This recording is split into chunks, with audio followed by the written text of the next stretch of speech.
Okay, we are zoomed in now on the head, and I just want to make a couple points here again and remind you. I talked about the tendency to build bulky heads because you get too much material up front, and you can see this is a good, we're getting ready to finish off this head, and this is a good size.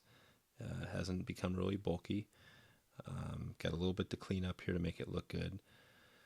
But again, I just want to remind you, make sure to leave more room. It'd be okay, for example, to instead of stopping here, to stop back, a little bit further back and make it, deal with that as opposed to not having enough room and stopping way up here. So try to give yourself a little room.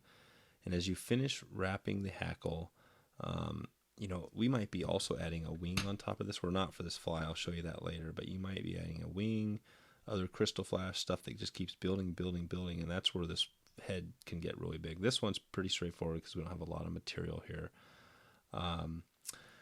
But once everything's secure like it is, I just want to show you, I'm going to go back and really clean this fly up and make sure the head looks good. And I just kind of wrap back over it.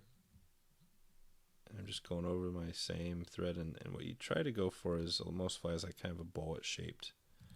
So it's going to be thicker up here in diameter. And then it just kind of goes down. So that's it. I mean, pretty straightforward. You can see that head. It's not much to it. It's pretty clean. Looks good. Looks sharp. And, and that's it. You could use also different color of thread. You could also add, like this fly. You can see there's a bead. Essentially the same fly. Actually, there's a little crystal flash on this one, but you could add a little bead to it. That's kind of cool. Add a little flash. You can see on the side a little flash. But for this one, we're just going to stick with a standard black woolly bugger. And that is how your head is going to look.